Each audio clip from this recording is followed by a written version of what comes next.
Hello my dear friends, कैसे हैं आप सब लोग। उम्मीद करते हैं आप सब खैरियत से होंगे और बढ़िया से तैयारी कर रहे होंगे। तो आज हम इस लेक्चर में कवर करने जा रहे हैं बीएससी नर्सिंग एनटीएस का पास्ट पेपर 2012 का। और इसमें हम कवर करने जा रहे हैं केमिस्ट्री का पोर्शन। ठीक है, तो स्टार्ट करते हैं अपना लेक्चर। इसमें फर्स्ट जो क्वेश्चन है यहाँ पे 40 से क्वेश्चन 41 से स्टार्ट हो रहा है पोर्शन केमिस्ट्री का। तो इसमें जो फर्स्ट क्वेश्चन है वो है P प्लस क्यू। एक इक्वेशन दिया हुआ है आपको R प्लस एस के। इसमें जो P प्लस क्यू है वो रिएक्टेंट है, R प्लस एस जो है वो प्रोडक्ट है। इसके रिगार्डिंग आपसे क्वेश्चन पूछा जा रहा है, is describe as being of the zero order with respect to P it means that. ये कह रहा है कि ये इक्वेशन में जो रिएक्शन दिया गया है ये जीरो ऑर्डर रिएक्शन है। उसके रिगार्डिंग P का क्या मीनिंग है। तो P का मीनिंग ये है कि जीरो ऑर्डर में आपने जरूर पढ़ा होगा कि जीरो ऑर्डर के जो भी रिएक्शन होते हैं उन जीरो ऑर्डर रिएक्शन में जो रिएक्शन का रेट होता है वो कंसंट्रेशन पे डिपेंड नहीं करता। ठीक है, तो इसका जो करेक्ट ऑप्शन होगा वो होगा the rate of reaction is independent of concentration of P। D option is the correct. Question number 42 है, the number of moles of solute dissolved per litre of solution is called as. तो इसको हम क्या कहते हैं, molarity कहते हैं। Number of moles of solute dissolved per litre, एक लीटर में कितने मोल्स जो है सॉल्यूट के डिसॉल्व हैं तो उसको हम कहते हैं molarity. C option is correct. The oxidation number of all the elements in free state is. जो भी एलिमेंट्स होते हैं फ्री स्टेट में उनका जो ऑक्सीडेशन नंबर होता है वो ऑलवेज जीरो होता है। C option is correct. 44 question है, sum of all the exponents of molar concentration of the reactant present in the rate equation is known as. जो आपको रेट इक्वेशन दिया जाता है उसमें जो मोलर कंसंट्रेशन होता है उस कंसंट्रेशन के ऊपर जो पावर होता है उसका सम इक्वल होता है ऑर्डर ऑफ रिएक्शन के। B option is correct. According to this, the properties of the elements are the periodic function of their atomic number। तो ये मॉडर्न पीरियोडिक टेबल का एक लॉ है कि जो प्रॉपर्टीज होती है एलिमेंट्स की वो पीरियोडिक फंक्शन होती है एटॉमिक नंबर का। तो इसका जो करेक्ट ऑप्शन होगा वो होगा E। 2 grams of H2 molecule contain dash molecules. यहाँ पे मोल्स होगा, H2 यहाँ पे मॉलिक्यूल लिखा हुआ है, मॉलिक्यूल नहीं होगा, यहाँ पे होगा मोल। तो आपको पता है कि हाइड्रोजन H2 जो है उसका एटॉमिक नंबर होगा 2। जब हम 2 को 2 के साथ डिवाइड करेंगे तो आंसर आएगा 1। एक ये हमने क्या फाइंड किया, 1 है मोल, एक मोल है। और एक मोल के अंदर जो नंबर ऑफ मॉलिक्यूल्स होते हैं वो होते हैं 6.02 into 10⁻23। B option is the correct. 47 question, comparative rate of diffusion of helium and sulphur dioxide will be. तो आपने यकीनन फार्मूला पढ़ा होगा डिफ्यूजन का। डिफ्यूजन जो होता है वो इनवर्स प्रोपोर्शनल होता है square root of the molar mass. तो इसको हम जब लिखते हैं, सॉल्व करते हैं तो rate of the diffusion for the helium divided by rate of diffusion for the sulphur dioxide. और जब हम इसको ये क्योंकि रेट ऑफ डिफ्यूजन जो है inverse proportional square root of the mass के, तो हम इनको जो है वो सल्फर डाइऑक्साइड का मास ऊपर रखेंगे और हीलियम का मास नीचे रखेंगे और इनके ऊपर स्क्वायर रूट दे देंगे। तो हीलियम का होता है 4, सॉरी हीलियम का हम नीचे रखेंगे और सल्फर डाइऑक्साइड का हो जाएगा सल्फर होता है 32 64। तो 64 डिवाइडेड बाय √4। जब हम इसको फर्स्ट सॉल्व करेंगे तो इसका स्क्वायर रूट खत्म हो जाएगा, 8 आ जाएगा और यहाँ पे आ जाएगा 2 square root of 4 bye 2।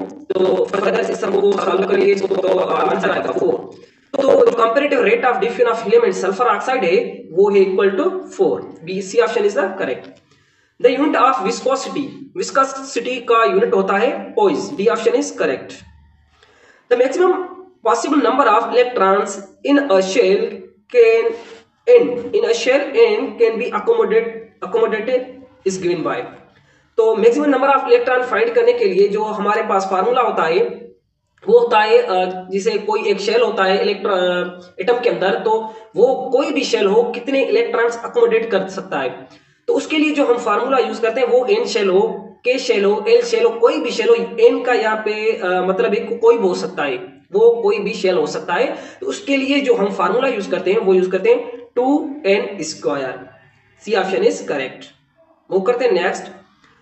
Chlorine plus electron product is chlorine negative. यहाँ पे डेल्टा एच लिखा हुआ है क्योंकि ये एक ये एक एक्सोथर्मिक रिएक्शन है। तो ये जो इक्वेशन दिया गया है इसमें जो ये हीट है, हीट रिलीज हुई है, इस इक्वेशन को हम क्या कहते हैं, ये कौन सा एक प्रोसेस है, ये किसका प्रोसेस है? आपने देखा होगा जब किसी एटम के अंदर हम कोई इलेक्ट्रॉन बाहर से ऐड करते हैं तो एनर्जी रिलीज होती है, और इस प्रोसेस को हम कहते हैं electron affinity. The energy released when an electron is accommodated in any atom, this is known as electron affinity। ये C option is the correct. उसके बाद एक 50 क्वेश्चन है, nitrogen dioxide decomposes on heating according to the following equation. यहाँ पे आपको एक equation दिया गया है। तो when 4 mole of nitrogen dioxide were put into 1 dm cube container and heated at a constant temperature, the equilibrium mixture contains 0.8 mole of the oxygen. What is the numerical value of the equilibrium constant Kc at the temperature of the experiment? तो ये एक short trick के through solve होता है, क्योंकि short trick के through ही ये solve हो सकता है। अगर आप वैसे सॉल्व करेंगे जैसे टेक्स्ट बुक्स में दिया गया है थ्योरी से रिलेटेड, तो ये टाइम कंज्यूमिंग प्रोसेस है, मेथड है। तो इसका जो करेक्ट ऑप्शन आएगा, आंसर आएगा, वो आएगा सी ऑप्शन। तो इसको हम बाद में सॉल्व करते हैं क्योंकि इसके लिए एक शॉर्ट ट्रिक है, तो इसको हम बाद में लास्ट में सॉल्व करेंगे। वो करते हैं next. H2S is an example of dash hydride. यहाँ पे है हाइड्रोजन और यहाँ पे है एक सल्फर। तो सल्फर के लास्ट जो अनपेयर्ड इलेक्ट्रॉन्स है वो हैं 2, और हाइड्रोजन के तो होते ही 2 हैं। यहाँ पे एक इलेक्ट्रॉन होता है, एक प्रोटॉन होता है हाइड्रोजन के अंदर। तो सल्फर के 2 इलेक्ट्रॉन, जैसे ये एक 2 इलेक्ट्रॉन से और ये हाइड्रोजन के 2 इलेक्ट्रॉन से, तो ये आपस में कोवेलेंट बॉन्ड बनाएंगे और अपने जो इलेक्ट्रॉन्स हैं लास्ट शेल में, उनके अंदर जो इलेक्ट्रॉन्स है वो शेयर करेंगे और कोवेलेंट बॉन्ड फॉर्म करेंगे। तो ये एग्जांपल है H2S कोवेलेंट हाइड्राइड का। The formula of rock salt. हम जो टेबल साल्ट यूज करते हैं मोस्टली ये ऑब्टेन होता है रॉक्स में से, रॉक्स में भी ऑब्टेन होता है, ये सी के अंदर में से भी ऑब्टेन होता है। तो जो रॉक साल्ट है वो सिंपली हमारा सोडियम क्लोराइड है। For the reaction where X is halogen, X को हम हेलोजन से शो करते हैं, एक्स को हेलोजन कहते हैं। तो यहाँ पे एक इक्वेशन दिया गया है 2m, यहाँ पे m जो है एक मेटल है और x जो है ये हेलोजन है, 2mx बना रहा है। आपको पता होगा कि हेलोजन बिलोंग करता है 7th group of the periodic table से, और यहाँ पे जो m लिखा हुआ है यहाँ पे 2m है। तो आपने सोचना होगा कि अगर हेलोजन 7 ग्रुप से बिलोंग करता है तो इसको 2 इलेक्ट्रॉन्स चाहिए। यहाँ पे एटम्स भी 2 दिए गए हैं हेलोजन के, तो इनको 2 इलेक्ट्रॉन्स चाहिए होंगे, तो ये अपने ऑक्टेट को कंप्लीट करेंगे और स्टेबल हो जाएंगे। तो कौन सा ग्रुप है जो एक इलेक्ट्रॉन दे सकता है? तो वो है फर्स्ट ग्रुप। फर्स्ट ग्रुप का जो पीरियोडिक टेबल का है वो कहते हैं, उसको हम अल्कली मेटल्स भी कहते हैं। तो जब अल्कली मेटल्स हैं वो हाईली इलेक्ट्रोपॉजिटिव होते हैं और वो आसानी से जो अपने इलेक्ट्रॉन्स होते हैं वो रिलीज कर देते हैं, और हेलोजन जो है वो कंपैरेटिवली मोर इलेक्ट्रोनेगेटिव है। तो ये जल्दी अब वो 2 इलेक्ट्रॉन अपने पास खींच लेंगे और आयनिक बॉन्ड बना देंगे। तो ये एग्जांपल है। यहाँ पे जो m शो करता है, आपको पूछ रहा है कि m इज अ मेटल, वो कौन सा मेटल है m? तो m मेटल है अल्कली मेटल, ठीक है। Which one is not true for H2SO4? H2SO4 is the sulphuric acid. ये एक एसिड है, ये ऑक्सीडाइजिंग एजेंट भी है क्योंकि ये रिलीज करता है H+ और H+ रिलीज जो करता है उसको हम ऑक्सीडाइजिंग एजेंट कहते हैं। नाइट्रेटिक एजेंट भी नो, नाइट्रेटिक एजेंट नहीं हो सकता क्योंकि यहाँ पे इस फार्मूले में कोई भी नाइट्रोजन नहीं है। तो करेक्ट ऑप्शन हमारा क्या है? करेक्ट ऑप्शन है हमारा C. C is the correct option. Transition elements and their compounds are commonly used as a catalyst due to, आपने मोस्टली पढ़ा होगा जो ट्रांजिशन एलिमेंट्स होते हैं उनके वेरिएबल प्रॉपर्टीज होती हैं जो कि और ब्लॉक्स के एलिमेंट्स की नहीं होती। यहाँ पे वैसे ही है कि ट्रांजिशन जो एलिमेंट है वो कैटालिस्ट के तौर पर क्यों इस्तेमाल किए जाते हैं। मोस्टली ट्रांजिशन एलिमेंट्स ही हम कैटालिस्ट के तौर पर यूज करते हैं, क्योंकि इनके ऊपर इनका जो सरफेस कॉन्फ़िगरेशन है वो ऐसा सरफेस कॉन्फ़िगरेशन होता है कि कोई भी कंपाउंड जो है मॉलिक्यूल इनकी सरफेस पे एड्सॉर्ब हो जाता है, और ये जो है इनके अंदर डी ऑर्बिटल जो होता है वो अनफिल्ड होता है, तो ये एज अ सरफेस पे एड्सॉर्ब होके प्रोडक्ट्स में कन्वर्ट हो जाते हैं। तो इसका जो सुटेबल आंसर है, करेक्ट आंसर है, वो है suitable surface area. Due to this suitable surface area these transition elements are commonly used as a catalyst. उसके बाद है question number 57, the carbon carbon bond distance is. Carbon और carbon के अंदर जो बॉन्ड डिस्टेंस होता है, सिंगल कार्बन जब सिंगल बॉन्ड हो तो वो होता है 1.54 एंगस्ट्रॉम। जब डबल बॉन्ड हो जाए तो ये हो जाएगा 1.34,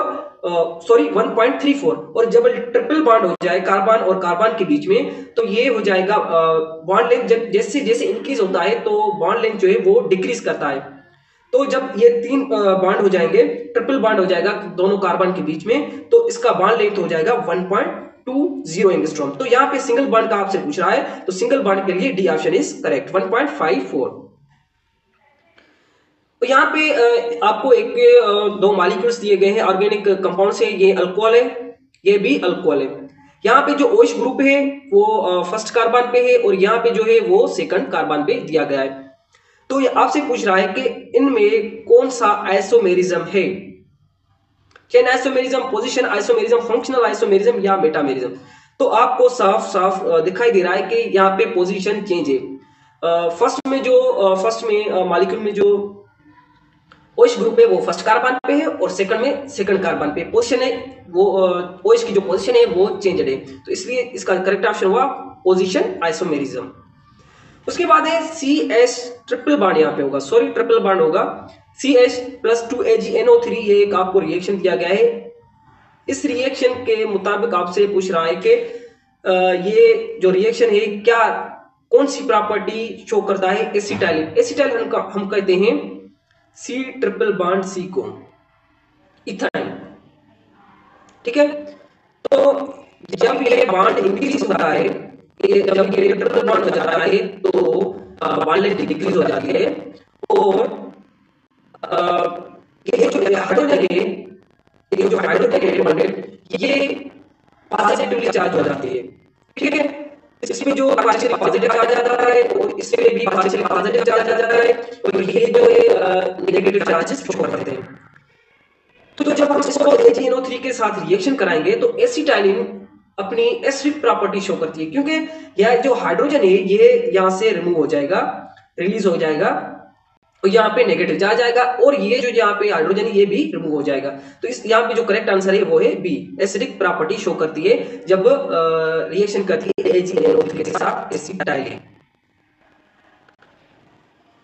क्वेश्चन नंबर 60 है, यहाँ पे आपको एक स्ट्रक्चर दिया गया है बेंजीन का, और उसके ऊपर NH2 का एक ग्रुप एडेड है, अटैच्ड है, ठीक है।